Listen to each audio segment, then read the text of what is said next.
that's, yeah, that's something that they want you to have a part of as well. You know, to know that you have nothing to fear. Well, it's beautiful. Thank you. Yeah, well. Now, that would be my complete reading. Yeah, for the most part, Beautiful. yeah.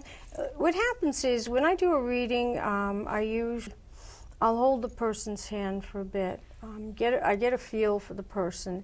I usually start speaking. I start saying things, and then I do the reading.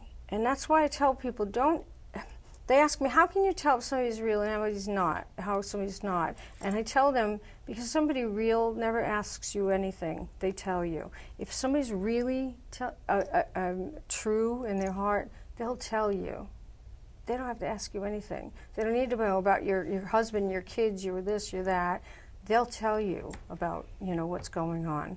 And what I found is that the more I do it, let's say at the expo when I went, the more readings I did, the more immensely in tune I became. And all I'd have to do is just look at you. Yeah. Keep using it.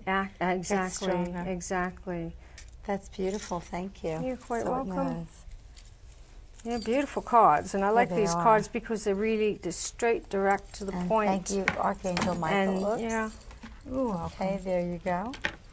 Okay. Now, you had really some major traumatic experiences in your life, and that brought you to where you are now. Right. So maybe you can describe the various archangels who guided you through the readings and who they are and what their particular jobs are during their, you know, the readings that you got. For the most part,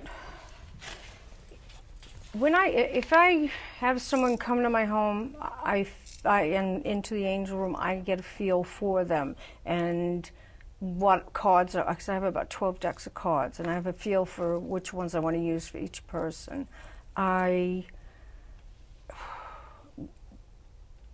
Once I get that initial feeling, then I work with the person.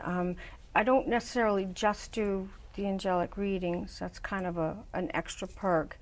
I try to give people whatever they need for what they need. Now, what would be, how would people reach you?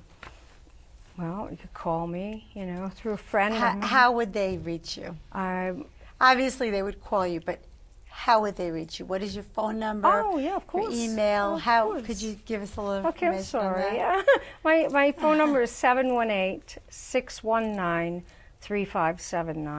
I can. Is there any internet? I have at the moment. I have an email address. It's diangel55@yahoo.com. You know, Diangel55. Get it? Diangel. I'm working on a website right now. You know, I'm just small potatoes. I'm trying to get out there and get my feet wet. And you know, I'm going to be. I've just been to an expo in May, and I'm going to be lecturing and doing a workshop at an expo in October in New York. Good. And, you know, just bit by bit, you know, little baby steps. But I can be rates 24 hours a day. I do angelic circles, which small groups, 6 to 8 people. What would make someone go for an angelic reading as opposed to a life psychic reading, which is, I do psychic spiritual life readings, which are healings. What would be the difference? The angelic cards, actually, it's all positive reinforcement. It's all very, I don't tell anybody anything negative. I mean, short of telling my friend her mother was going to die, but that was not through the cards. Remember, it was on the pendulum. So I feel comfortable with them because I don't impart doom and I don't share, you know, things that I may feel are tragic to someone. Do you think that life readings impart doom to Not people? necessarily, no. That was the wrong word. What I feel is it's more intense than I wanted to get. There are people more equipped. You were very light. Yeah, there are people really well sketchy. equipped to give full, full cycle readings. I'm not equipped. I mean, I was not born into this. I don't come from a long line of psychics. It's all very, very new to me. This feels comfortable to me because it's all very positive, very easy, and very light. So it's someone who's maybe just dabbling in psychic phenomenon, and it's a little bit of an opening for them. It might be like to start with cards. It's a starter, right? I mean, if you come to me, start. and let's say you're having a problem. Let's say you have a really bad problem with your husband, and you're thinking, and is he having an affair or whatever? And you think in your mind, you don't tell me, but angels, tell me, and they'll tell you steps to take to find the answer, what you seek. And I notice that everyone, when I do the reading, it's a little bit more than what I just did for you. And you said I take your hand, I kind of feel you, I feel your colors, I feel your energy. I can feel your heart. What made you not do all that with me? Well, because that's private. I don't want to be, I know you love your viewers. I don't feel that it's their business what might be private and personal to you. I understand. I choose, I held back a little bit because I wouldn't want to do that's not fair to you. Absolutely. All right? Absolutely. So I gave just a bit of a gist and said, okay, is that an affirmation? Okay, right, then we're fine. But that was perfect. Yeah, and you want more, I'm happy to give you more, but for me, I find it very personal. I find it nobody's business. Now, how would the person benefit from your angel reading? Sometimes I feel that it gives people tools. I may give them affirmation. Sometimes, sometimes you just need to know that you're not alone. You're not crazy. You're not just making this up. You're not just thinking it. Sometimes it's really nice to have somebody else, a complete stranger, just tell you word for word exactly what you're going through and say, yes, I validate you. I do validate you. And because I'm soon to be a minister, that helps because I use some of those tools, thank you, and I use also the tools through the Reiki, and how you can go on that measure. So whatever issue you have. What do you do with the Reiki as an angel lady? Well, I call on the angels. I always call on especially Archangel Michael to always surround us with the protection and light of only the purest and most holy energies, as well as to protect us from any outside energies to come in. So it's only between me and you. You use the angels and their wisdom and their messages to you to help people. That's and what their you energy. do. I use their energy as well, You use their energy.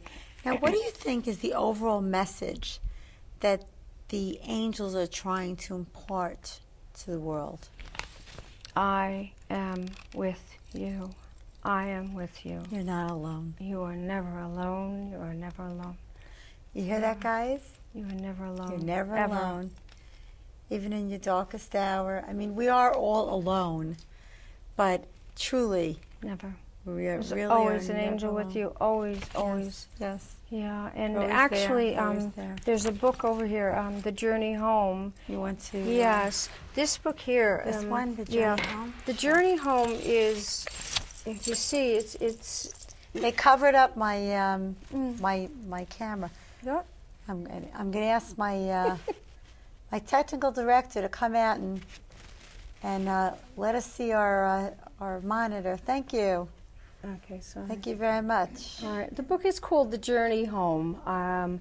This is imparted by an angelic entity called Cryon.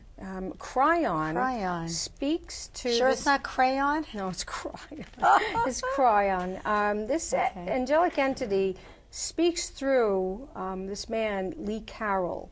And Lee Carroll goes to and has these seminars where Cryon takes over his body and speaks to people the truth of the angels. This particular book is really awesome because I think everybody can identify with the general story. It's a man who feels he's living a really humdrum life. He's just, in just a dead-end job, and his life is garbage, and I hate it and hate it. He goes home from work one day and surprises a burglar who attacks him, and the man is in a coma. Well, as he's in a coma, he's visited by an angel, and he says, well, do you want to go home? And he says, I want to go home. I've had it here. I want to go home. He says, that's fine, but you got to take a journey first.